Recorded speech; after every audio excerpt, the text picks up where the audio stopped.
Hey there, folks. I'm Matt Hansen, And I'm John Johnson. and you're listening to Planes, Trains, and Comic Books, the podcast where we discuss favorites we've reread,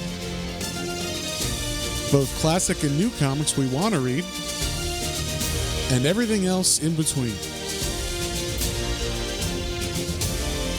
And here's the comic we picked this week.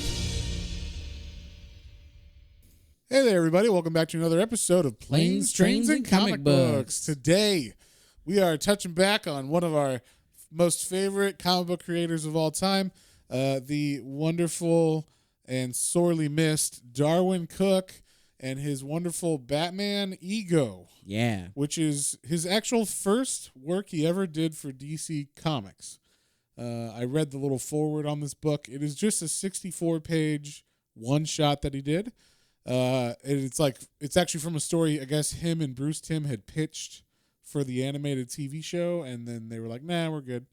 And so then he rewrote it and asked Bruce Timm if it was cool if he rewrote it but kept it similar enough, and then did his own comic, and he was like, yeah, of course. So this is proto everything else we've read so far from him. Yeah. His first real comic work. I think he might have done other stuff, some covers or other comics for other people, but not Batman, not DC, not what he's known for, kind of thing. Gotcha. So, and then 4 years after this is when he does his magnum opus of New Frontier, which we've read. Go back, check that out because it's fucking awesome. Because it is absolutely astonishing. It's one of the best. It's so good. We did the episode twice because the first time we forgot to record or whatever, or somehow the recording got the recording got corrupted. So we waited a year, then did it again. Then reread it, have it to be fresh. Yeah. So, but this one, this was a very, you hadn't seen this before. You'd never heard of this story before, I assume, before? No. Even when we looked at it, it was it's Ego and other tales. And like you said, Ego is 64 pages or something. Right. So to make it worth the $30 price of a hardcover, they're like, well, we'll throw in some other shit.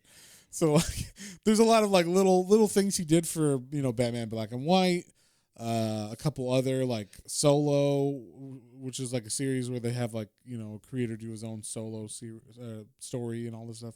So they just threw all this in. They did the Selina's Big Score, which is the prequel to his Catwoman run, which we should also check out the first trade of. Because him and Ed Brubaker, I was going to say Dave Brubaker, Ed Brubaker, it's a kind of cool noir, Catwoman. It's a totally different vibe. Yeah, compared to her other stuff, especially in the 90s, which was she got big tits and she's swinging about with her big tits. That's what Jim Belant drew her as or whatever. And it's fun. It's a lot of cheesecake, but a lot of fun stories. I mean, I've read the Night Quest stuff from there, and that's I don't know if that's considered the best stuff out of that run, but it's definitely the Jim Ballant stuff has its followers, and the art is really good. It's just very cheesecakey. And Darwyn Cooke, he draws ladies in a different style, but it's still, I think you could still say it's. Sometimes it can be cheesecakey. Same with Bruce Timm, where they and for those who don't know, cheesecake is when you draw women sexy or whatever, or voluptuous, and then guys super, muscly and everything. So chiseled, yeah, chiseled. So not even voluptuous, because Bruce Timm draws them, thin or whatever. He draws them their style, but they're curvy though. They're curvy, yeah, I guess so. But there are definitely people who go over the top comparatively to others. So there's Tasteful, and then there's Jim Ballant. I was going to say when we did the Long Halloween, Tim Sale does some... Tim Sale. Gotta love it. Yeah, you should go back and listen to that. I need to find a poster, a life-size Tim Sale Catwoman poster I could just put on the corner. Matt really likes that Catwoman outfit. I'll put it in the office. He asks his wife probably once a week to... When they can get that costume. I'm kidding. Yeah. I need purple. I need you to wear these thigh-high boots and this purple leotard. No reason. If you could just do that for me, that'd be great. And then say walk around the house. Say this line. Yeah. But in particular, So this is definitely like it's it's Darwyn Cooke style, so it's not as like it's curved, but like in his style, so it's not. Yeah, and this story particularly doesn't really have any cheesecake or anything in it. It's just literally just Batman versus one of the best villains you could come up for Batman, which is Batman himself. Like, so, which is why it's called Ego, and I like that because it's like the id, like your inner self fighting your other self kind of thing. So, but yeah, so let's get to it. He wrote and illustrated this, and I mean, it's very cool to see his like early Batman art because he's so polished later on, and like the lines are so. And I don't know if he used different like stuff like I don't know if later on he used like markers and ink, and in this it was more like pencils and stuff. It's had a little bit more sketchiness to it. So, but I enjoyed it a lot, and you could definitely see the Batman animated series in this. Oh, for sure. I was just like Gotham, specifically Gotham, and like the Batcave and stuff. The environments looked like this motherfucker must have, because he actually was an animator for the animated TV show. I don't remember what season he was on, if he was on one of the New Adventures stuff, or if he was on Batman Beyond, or I don't know which seasons he was on, but he definitely nailed this like Art Deco 50s Batman cool looking stuff from the animated series. Especially like the Batcave looks exactly like the one from the animated series. Yeah, it's got the coin and the big dinosaur. Yeah, the main difference is like the Batmobile looks like the 50s the 50s Batmobile, one, yeah. not the one from the animated series. So he's probably like, I don't want to draw that. I don't want to draw that one. So, but this starts off, and it's kind of like Batman early. So like he's around Gotham, but he's working with, or he's like tracking down people that like where he's already fought some people that are bad, like supervillains. Like for a while he was just fighting like crime, like regular crime, and then he's fighting like mafia kind of crime, like syndicates and shit. And then Falcone. Chucky Saul, who's mentioned in this, and whenever I hear Chucky Saul or read Chucky Saul, I always think of Batman: Mask of the Phantasm. You've seen that movie, right? Yeah, it's been a while. But so there's a scene specifically at the beginning. I think it's like the first kill, where like Phantasm is like, Chucky Saul, your angel of death awaits, and I'm like, this just burned into my head how fucking creepy that was. At like age 7 or whatever. Yeah. So whenever I hear Chucky Saul, it's always in the voice of the Phantom or whatever. But yeah, so basically Batman is kind of taking down all these normal villains or whatever, corruption in the city and whatnot. But then he has now these super villains, we'll say, like started coming up. So villains that he has created, like the Joker, and that is specifically spawned just from him being around. Yeah, Joker, they mentioned Two-Face. There's one little catch a glimpse of the Penguin in a panel. Yeah. So it's like it's not hard grizzled Batman, and it's not super early, but it's like him really stirring. It's year 2. Yeah, year 2 or 3. Yeah, there you go. Yeah. So he has just tracked down or he's trying to track down the Joker. The Joker has murdered a bunch of people with gas, as he does, laughing gas, and they've laughed themselves to death and whatnot, and they're like, we got to find him. And he's after this one guy specifically who I guess there was like a heist as part of Joker's thing, and like his plan, and he robs like his, I think it's like, what is it, it's like is this at Christmas time or something, because it was like some kind of charity. I think so. It almost made me think, because this is a little bit like, what's that Dickens play? Oh yes, exactly. Because like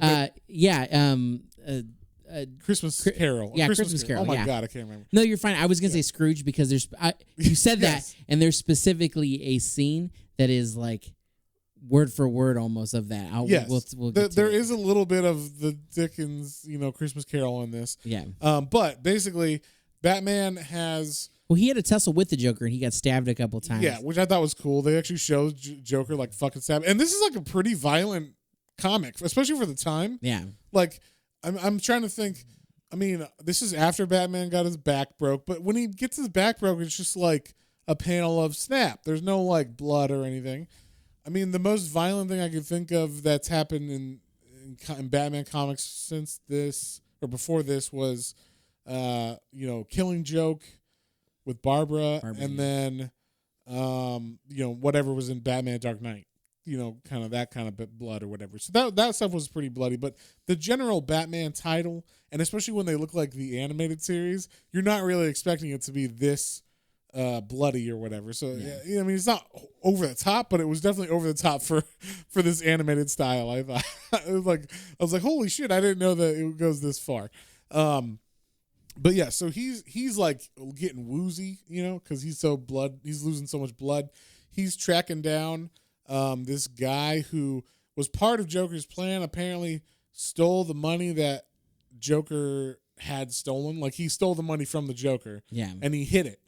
And so, like, he's got to find this dude to find out where that money is. Buster Snibbs. That's his name. Like the names. Yeah. And so he's tracking down this guy, and of course he found him. And he's following this guy, and he's like, okay, I'm going to, like, track him because obviously he's going to go to the money. And that's where, like, that's where, of course, this guy's going to go because he hid the money somewhere. So he's following him. The guy shows up at the dam, and he's like, the dam? Oh, it must be, like, hidden somewhere on the top of the dam or whatever because he's climbing the ladder, which I was like, there's no ladder to the top of a dam. I was like, I'm calling bullshit on this. There's got to be some kind of lock gate or something on that ladder that goes to you want to go to the top of the dam and look down? Sure. Just peek over the edge? Well, maybe not in Gotham in this time. In the 50s? I guess so.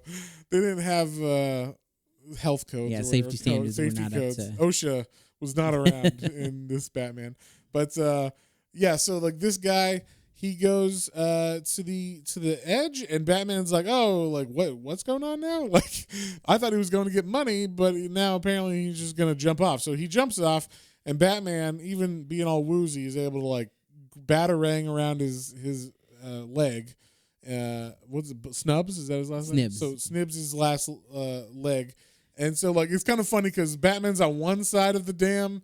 And the guy's on the other side of the dam about to, like, hit the water, but he barely stops him. And then Batman even slams into the wall, and he's like, oh, hitting the wall at 35 miles an hour. That was not fun. And then, like, he's like, but at least, we're not dead, and he's not dead, and it's fine. So then he pulls him up, and the guy's like, oh, my God, like, what the fuck, man? Like, I'm trying to kill myself, And he pulls his gun out on him. But I like the art in this because it almost looks like he pulls out like a fish or something because Batman is so disoriented by hitting the wall at 35 miles an hour and he's so weak, the blood loss and everything, that this guy pulls out a gun and it's all blurry. And then all of a sudden he sees it's a gun. And then the guy's just like, do you know what's going to happen to me?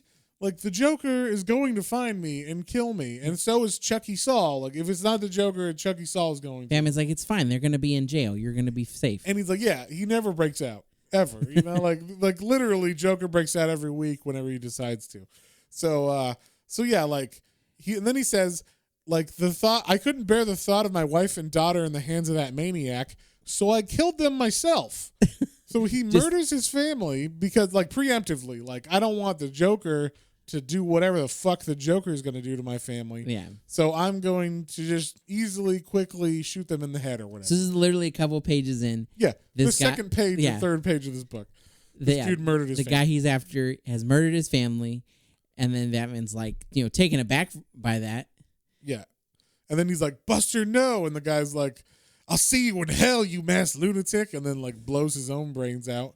And there's, like, fucking blood on Batman's face as his head, like, explodes.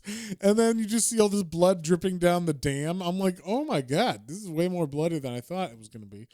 Then it shows him, like, now Batman has just suffered, like, a giant, like, I guess it will be, like, PTSD thing, like, moment where, like, someone murdered or killed themselves in front of him, saying kind of like, it was your fault because, the Joker is only around because of you, kind of thing. Yeah, like, you catch the Joker, but he keeps breaking out, so it's not like anybody's really so why safe. are you even here, kind of thing.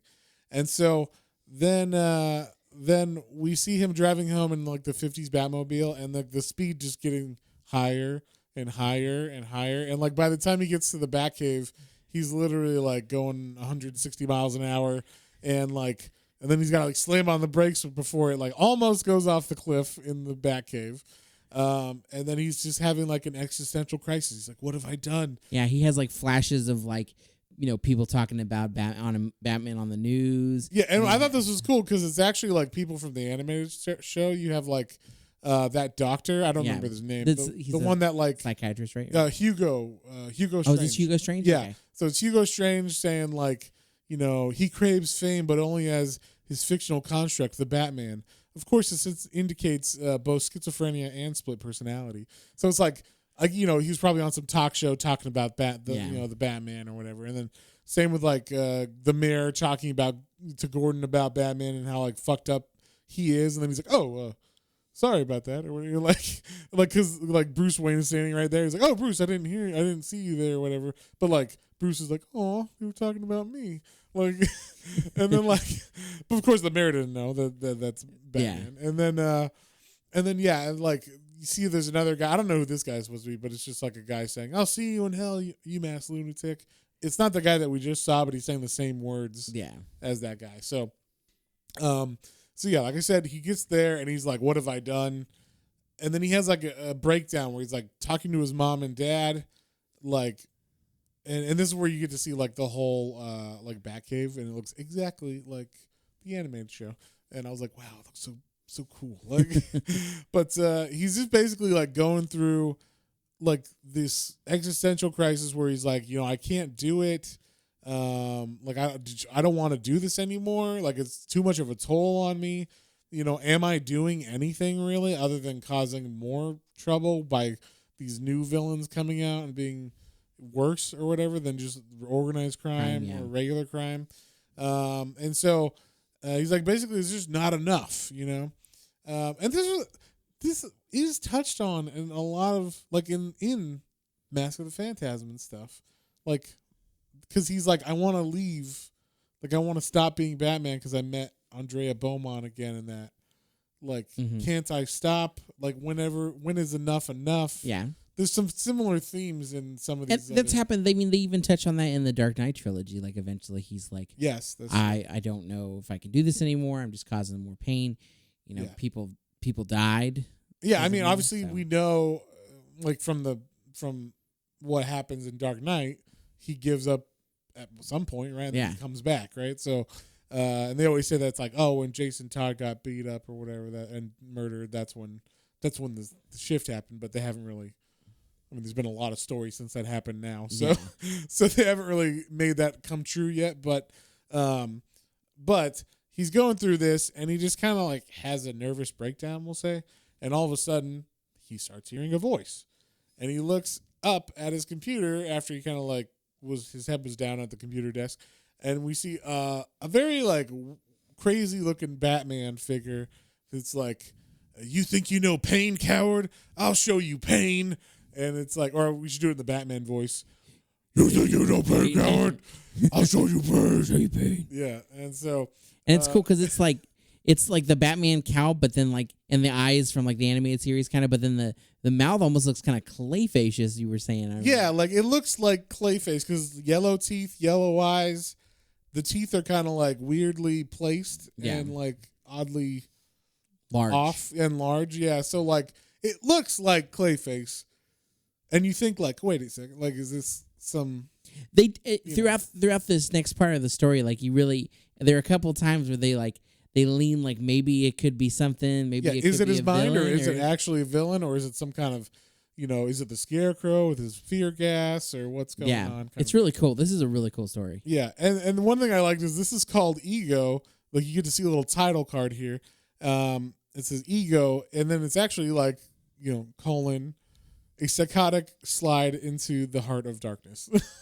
So this is like him going into his dark self against his dark inner self or whatever. So it's Bruce Wayne versus Batman kind of thing in this. And so basically Bruce is like, I don't want, all I wanted to do was like, make revenge my parents, make it so no one else had to live through that or whatever. But like all I'm ending up doing is causing more harm and more fucked up stuff to happen. Like this Buster dude killed his whole fucking family and himself just because he was working with the Joker. And he thinks that the Joker isn't going to. Basically, I didn't make it safer by capturing the Joker because he's just going to break out again. Yeah, and as he's kind of arguing with this computer screen, you see this like green gas start to go around him, and that's why you're like, oh wait, is this like fear gas or something, a fear toxin? Yeah. But then it's like this big ass Batman appears behind him and is like, lately you've been lacking faith, and like he's just like, he's basically the ghost of Christmas past, we'll say. Like that's kind of how this is portrayed. Then we see like he sends Bruce back into time to see like, this is like what you missed. Like this is what happened. This is kind of how he was created, the Batman persona. Yeah, the Batman persona was created when, and it cuts back to like a Christmas where Bruce got like his Zorro toy. And he even takes him to Christmas, and he's like, this is the first day we met, Bruce. And like, basically, this is like when the dad gives the mom the pearls, those pearls that are in every fucking Batman movie now. Yeah. I mean, at the time that this seems kind of annoying now, and when you read it in comics because they've done it in like every movie and everything overdone. But I think at the time, this wasn't like an outplayed thing, because if you think about it, the only Batman, I'm trying to think of ones that showed the pearls and like falling, like they always show the pearl necklace getting ripped apart and the pearls falling off. I'm like, that must have been a cheap ass. Which would not happen with an actual pearl necklace. But yeah, or it might have, but it was like a dollar store pearl necklace. Yeah, he's like, honey, they're from Spain or Barcelona or whatever. Like, I swear they're genuine. But yeah, so like, this wasn't as played out as it is now. But like, because like the Nolan movies hadn't been made yet or anything. Yeah. So those were the ones that really showcased a lot of that. And then Zack Snyder did it again, and then so it's kind of like it's been done a lot now. So we'll see if it's in the next one. It probably will be, knowing DC's track record of how they make movies. But this is a it's kind of a little bit of a precursor, because it's like it shows them, but it's also like beforehand is it's like, because it's Christmas, they're not going out then. One thing I like about this, this is not the night of them dying or whatever. So, but one thing I like about this is you get to see them as a family in like a nice way. We're like, you see how in love the parents are. It's not just them at like the movies. Like, come on, Bruce. Like, that's true, yeah. And then they die. Like, usually, all you get is like, "Hey, you scamp! I'm dead." Like, like stay away from my wife. Bam, bam. That's all you get of the dad or the mom or whatever. So it was nice to see them like on a regular day on Christmas morning with the dad and or Thomas and Martha. We're both named Martha. Why'd you say that name? Yeah, why'd you say that name? You get to see them like kind of hugging on the couch and being all lovey to each other and stuff, and then you get to see a little bit of their like I guess the struggles that they have with him being a doctor. But like the dad on Christmas Eve after dinner or during dinner, I guess, gets a call to be like, one of your patients is sick and they need you now. Yeah, they need you now. It seems like this might be the end or something. Something's going on that's really important. She's like, do you have to go now? And he's like, yes, like I need to go, kind of thing. And so, I don't know why. This is one of the weird things, but I don't know why he lets Bruce come with him. Maybe he doesn't think it's as serious as it is. But he's like, Bruce is like, can I go with you, Dad? And he's like, sure. Why don't you can help navigate? You can be my navigator and bring Zorro with you or whatever. So keep in mind, this is like the day Batman said, you met me or whatever. Like, so what does that mean exactly? Like, what is this going to? So what does Batman represent? Yeah, what does Batman represent, and like what would cause Batman to meet him in this day that's not the day that his parents died, kind of thing. So, so he goes with his dad to this house, and literally, he's just waiting for his dad in the car. But the dad is upstairs, like as this dude's like dying, and he's like, oh my God, like call an ambulance. He's going into cardiac. Like, I can't do anything. He's dying. Like, and then Bruce just shows Bruce, and he's like, playing with Zorro, thinking he's like pretending he's driving the car. The stupid shit you do as a kid. Basically, yeah, and he basically gets bored, and he's like, I'm gonna go check on my dad. Yeah, if this was nowadays, this kid would have someone would have broken the window and pulled that kid out and been like, oh my God, he was locked in the car. And as a child. And then Bruce would have get taken away, put into foster care. And then we wouldn't have had Batman. Or he would have had a fucked up Batman. But yeah, a more fucked up Batman. And so yeah, then basically, then I guess he takes him upstairs. He takes Bruce upstairs, and then I think Bruce goes into the house. Oh, is that what happens? Okay, they don't show Bruce leave the car necessarily, but I guess they just show him come upstairs. That's what it seemed like. The last one made it seem like he was finally bored in the car. Okay, so he leaves Zorro. It shows Zorro just left in the car, and then I think he wanders into the house. It's like, what's taking Dad so long? They show. I just assumed he was sitting next to it, he was bored of it. He just threw it on the chair. But yeah, probably. Duh. Now that you say that, he left the car. Yeah, and then he wanders in, and he's like, Dad. He didn't say it, but wanders in the room, and then he sees his dad over the dead body. Dead body looks fucked up. His face is fully in fear, terrified. His eyes are open. His mouth is frozen in fear. Yeah. So it's whoa. This guy did not die peacefully. Yeah, not in a fun way. He didn't die going out happy. No snoo. But yeah, so then the dad's so let's not tell your mom about this. That wasn't some night, huh? Yeah, and then Bruce is like, Dad, was that man dead? And he's like, yes, son, it was his time. Kind of, now they're gonna have this conversation that he did not expect that he was gonna have, kind of thing. And he even says are you and Mom gonna die? And the dad's like, well, yep, everybody dies in their own time, but it's far away. It'll be Ours is far away. Far away. And he's like, you promise? He's like, yeah, of course, promise 100%. And so basically, that's where the first. I guess it's the first time he ever experienced death and the fear of death. Realizing that my parents can die or I can die and being oh, I'm terrified of that idea. I need to have the light on with Zorro next to me to protect me, kind of thing.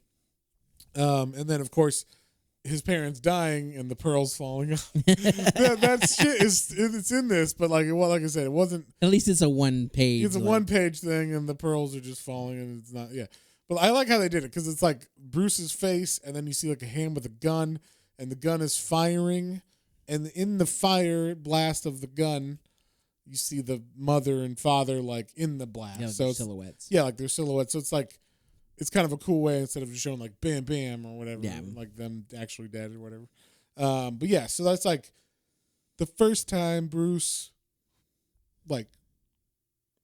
felt fear about it, and that's basically what he's like. That's what we are. We're fucking fear. Yeah, we're the. Fear. You may call me Batman, but my real name or whatever is fear. Is fear, and I live within you. And so, that's pretty much. What he's talking about. He's like, that's what I am in this city. You bring fear to crime, and that's why, the city needs us, kind of thing. It's like he's justifying himself to Bruce, but also being we're needed. It says we were magnificent then. We descended on the city like an unholy instrument of vengeance. Relentless as a shark, blacker than their dark hearts. So he's just going out beating the fuck out of all these criminals, and then this is when he first started. So he's getting more and more notoriety in the papers. He's starting to get his bat signal, becoming chummy with the commissioner. Yeah, he's like a one-man wrecking machine, taking out all the petty crime, then onto the criminal aspect of the mafia and the mobs, the underbelly in the town. Yeah. And that's the, he's we start basically we started out as this the reason to put fear into the hearts of people like that, so you don't have to feel that again. Like you're putting that on other people, basically. Yeah, and it's funny also. Like he even brings up like Robin. He says like the evil Batman inside of him says, "I have endured this as well as some of your somewhat of your pitiful need of companionship." And Bruce is like, "What do you mean? Like, of course I would work with Gordon." He's like, I wasn't talking about Gordon. I was talking about the boy. The boy. And then we see like Robin, and he's like, he can take care of himself. He's like, do you honestly believe that? Like, you don't think this is gonna end badly? Like you having a child in the middle of all these fucking crimes and shit. And then we see like all these people are getting more and more violent, and it's just like nurturing more and more of an extreme type of criminal. And it shows like power mad geniuses, and it's like Victor Strange or Hugo Strange, and then I think this is supposed to be Scarecrow, right? Yeah. The Scarecrow design is different than the one in the animated series, but it looks cool.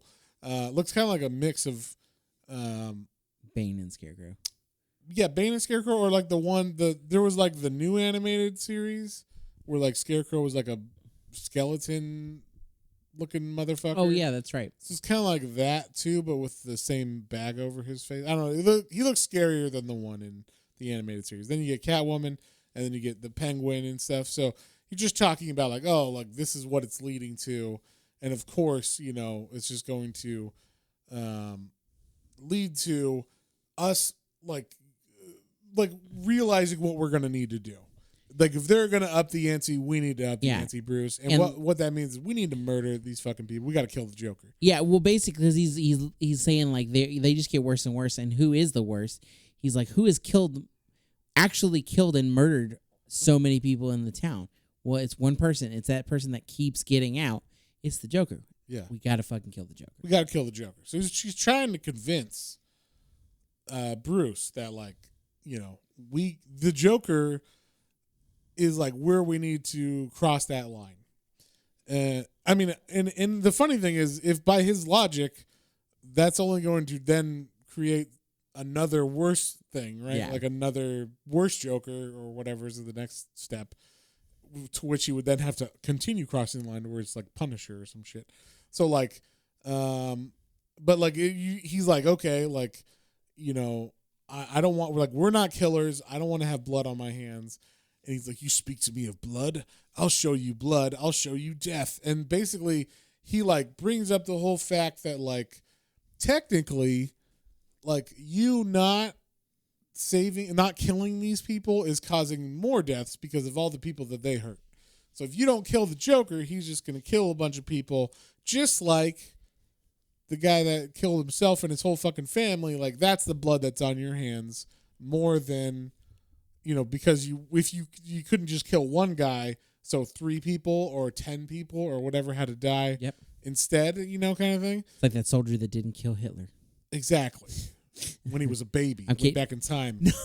No, the guy in World War One. I forget the soldier's name, but you've heard that story? No, I've never heard of this. Quick story. side change. This is real. Wait. John's history moment. Okay, go for it.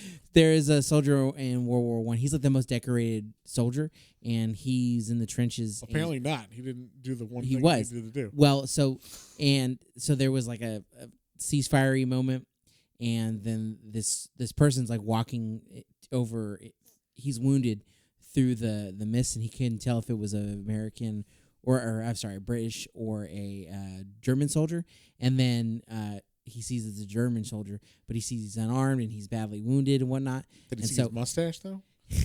So he lowers. It's a dead giveaway. He lowers his. What's World War One?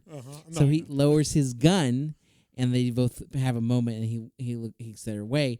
And supposedly, from him and eyewitness accounts that it was supposedly Hitler. I've never heard this before. Yeah, no. It's real. You can look it up. Oh, I believe you. I've never heard this before. So if he had just killed that one person, I was thinking like, Cable goes back in the past and murders baby Hitler or something.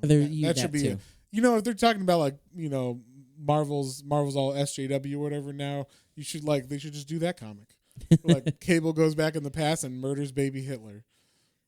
There you go. There you go. I just wrote a number one selling comic for Marvel. So, but yeah. So anyway, back to Batman. Back to Batman.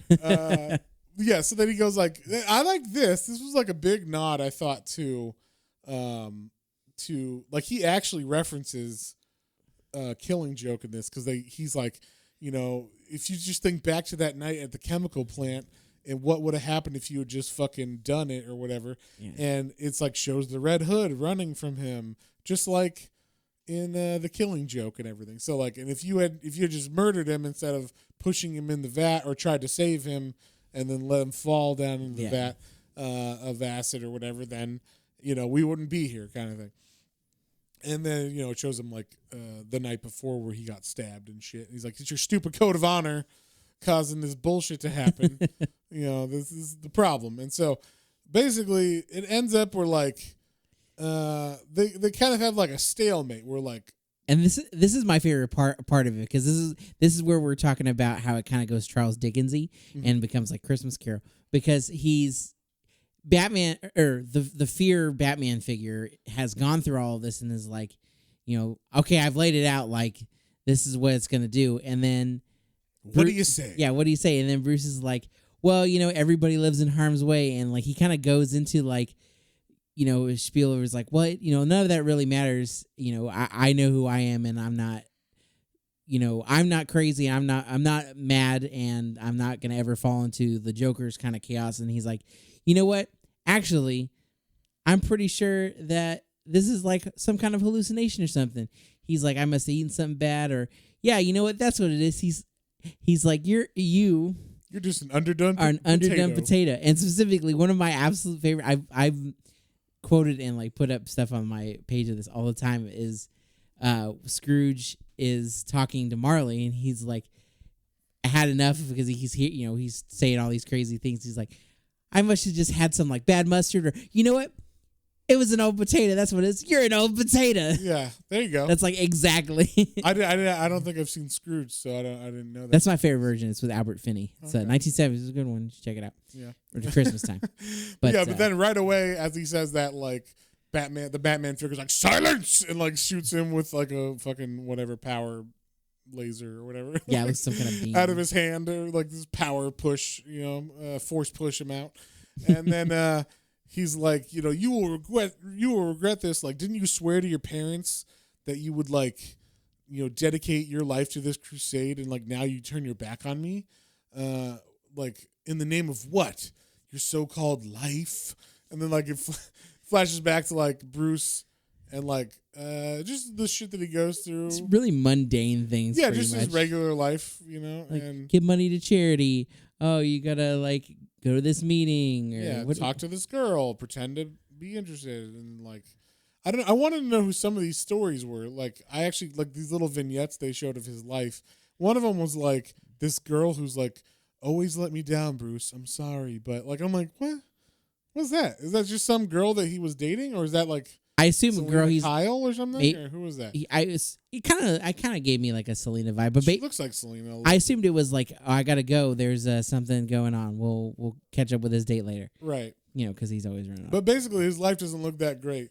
But he's like, you know what? I've had enough of this madness. And he's like, madness. I'll show you madness. And then he kind of like swallows him whole. And then as he like does that, Bruce wakes up in like a sweat. And was like, oh shit, it was all a dream kind of thing. And then all of a sudden he sees Batman, like the big Batman still there. He's standing there. Son of a bitch. And so basically they come, like he talks about it, he's like, you're right, Batman. I know that the choices I've made have had repercussions, and tonight on that bridge, I came face to face with the damage I've done. And I don't think I can live with it anymore. And you tell me that I have no choice, that I owe it to those I've sworn to protect, and those that I failed to protect. So tell me, like, how to carry on. If you're telling me how I'm supposed to carry on, give me a thing. He's like, I have a solution. Let's just, look at we can just kill some people, and then like, because he talks about Harvey Dent. Yeah, he's like, think about, yeah, cool, because of this. Yeah, he's like split personality. Yeah. but also like, he was your friend and he wants to be good. He was a district attorney and then he got burned and now he's got this horrible thing on his face or whatever. He's like, and he was your friend and now he's like now he's horrifically split and he's like one of your worst enemies as well at the same time. It's kind of like a crazy thing. So basically he's like, you need to give in to that dark side so you can take on like these new bad guys. And like, think of it like if you need like a more spiritual example, like, every culture has like that badass warrior, that killing machine. Like I like this. I specifically like this. He's like, ancient cultures speak of, simple tribesmen that are inhabited by great warrior spirits. So it's like, just the everyday man can become like some crazy fucked up, fighting machine or whatever. And like, that's what you're becoming. Like you're a rich motherfucker, so you're not really an everyday man, but you're just a regular guy as far as, you don't have powers or anything. And it says like, modern training and mental conditioning can turn a small town school teacher into a killing machine. And then it shows like a Vietnam soldier or whatever. So it's like, like these things can be done. And he's like, well, I'm not a killer. He's like, yeah, but in war, there's casualties. Yeah. If we're going to have war on these fucking people, we're going to have casualties. He's like, remember your kid, even your beloved Zorro, lived the double life. Yeah, exactly. Don He would De La Vega. stab people. Yeah. Carve the Z in their chest. Yeah. And so basically, they're arguing. They're like the Batman is like, you need to kill people. And then Bruce is like, no, I don't want to kill people. And then Batman makes a gun appear and he's like, well, then you're going to have to kill me. Because if you don't kill me, I'm not going to like go away and I'm going to take you over kind of thing. And he's like, this gun, like we both know what it is. Like use it, use that gun. And he specifically brought the gun that killed his parents back just to fuck with him. And he's like, you could do it. It's like, free me, free yourself. Just pull that trigger. Like, and he's pointing and he can't do it. And he's like, it would be like committing suicide kind of thing. And this is where he has like his moment where he's like, you know what? Like, we got it. Like, I think we can figure this out. I'm going to have to live with, like, there's a line you're going to have to live with, which is we can't murder anybody, Batman. But you need to exist. And I'm going to have to live with the horrible, like, pressure of, like, knowing that bad people are going to come just because I'm around. And they're going to hurt people, but I'm going to do my best to stop them. So, like, it's a weird, like, agreement they come to. Yeah. Like, we're not going to kill anybody, but I need to be hopeful to the people of this town, so I can't kill anybody. You can't cross that line while you're, you can't murder a pickpocket in front of the lady that he's pickpocketing and expect her to be like, ooh, Batman's great, like, because you need her to go like, he helps me out. And he brought that guy to justice, not murdered him. So, and he's like, and, if you can live with that, then Bruce Wayne can live with the responsibility of, with that on his shoulders of like the toll of whatever these new villains are going to put on the city kind of thing. Yeah. And whatever happens. And then the Batman, like the ego Batman, knowing that he is kind of beaten is like, fine, agreed. I want to exist still or whatever. So maybe I can convince you later on. But then as he says like agreed, then all of a sudden it's like boom and like poofs into a green smoke and a picture falls down.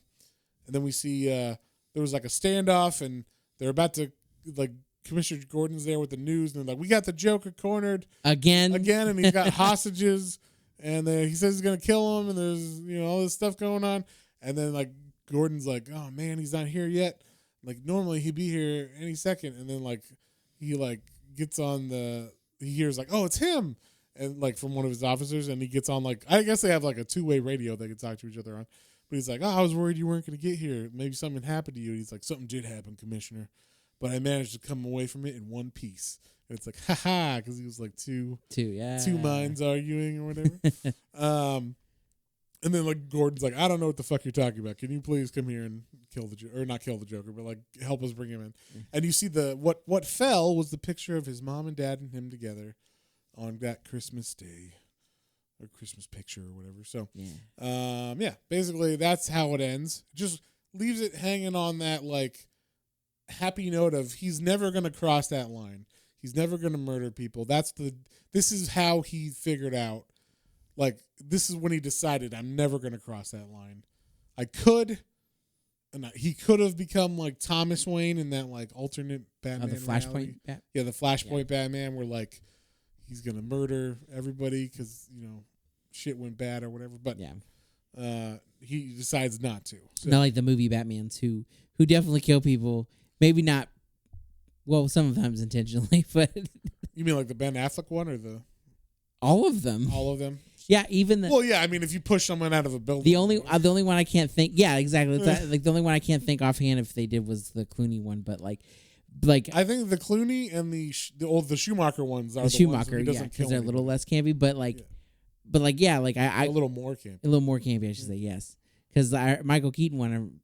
Oh, he kills people. He kills people. I specifically remember as a kid the second I loved Batman. He has machine guns on the front of his fucking Batmobile. That's true. That too. I specifically remember the scene where he's like going to fight this one big guy and he punches him and the guy's like ha ha ha, but then he smiles real big because he put like this dynamite bomb on his chest and then pushes him into a manhole. I'm sure he's fine. And it explodes. Yeah. So that. But Batman doesn't kill. Yeah, I mean, that's the weird thing about the movies is he definitely. I mean, at least in the Zack Snyder one, it's like, oh, he's supposed to be the older, more fucked up Batman. Grizzled, so he's like, it's like Frank Miller-y Batman. Yeah, the Frank Miller-y Batman. So it's like, okay, I get why that one would kill. Yeah. But the other ones don't really have a reason to as much, or they're supposed to be better than that. So well, I guess Christian Bale just punches. I don't remember him. I can't think off the top of my head if he like murders. Yeah, I don't remember him purposefully. Yeah, I mean, he definitely like He lets people. People might have died in the process of. I mean, you never know. If you punch someone in the face, they could die a couple hours later. Yeah. They just cut to like all these guys who had their noses broken, and it turned out their splinters were in their brain of their nose bone. But yeah, so that's how this one ends. Kind of a happy note, but this was just like a landmark in his life, like where this was the night he decided to not be a killer. Like this is where he put down his code and like fought with himself about the Batman code. The Batman code of not killing. And so, yeah. And is there anything else that I didn't hit that?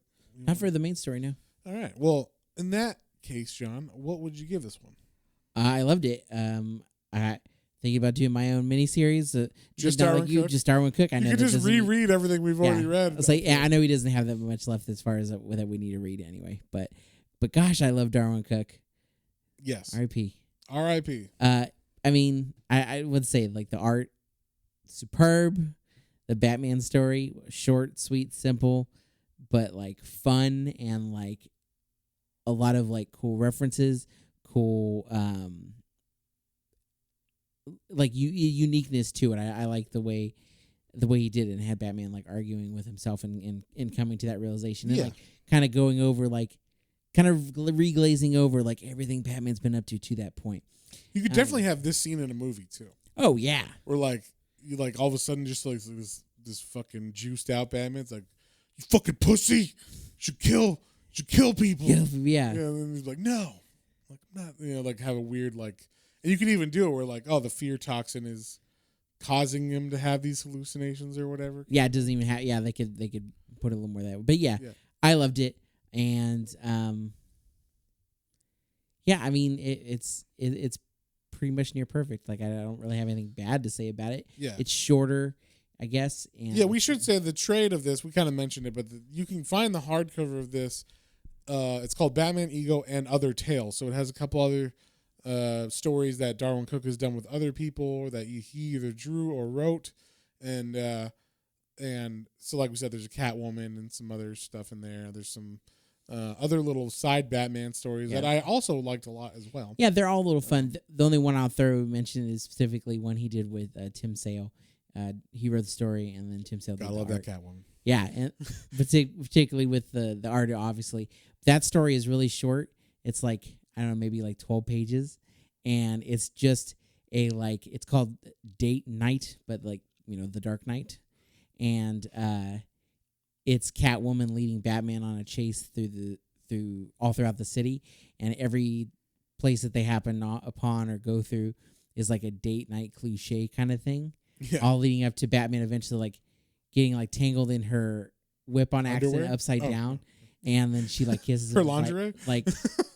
She like there's all these date night cliches, and then he like gets tangled for a second. She kisses him. She's like, oh, okay, maybe we'll do more on a second date. Maybe I'll let you take me on a second date. It was really fun. Yeah, quick little like. And so he's just like, son of a bitch. Basically, like, yeah. That was a date. I don't know if I want to do this. You could totally see that in. Look at her in that Tim Sale costume. How could you say no? So yeah, but all the little stories were fun. So it was a nice little like cool little collection of like, these are neat things. You can't really find these elsewhere. You'd have to track down the issues that they appeared in, which are like, some of them are hard to find. Like that whole Solo series is not easy to find. The Batman Black and White issues are not really easy to find. I mean, you can find them, but they might. I don't know how they are now because it's so high. Like everything's so expensive now with the speculation going on. But like a lot of those back issues are not that easy to find. So if you just want to read those stories, this is like a really good collection.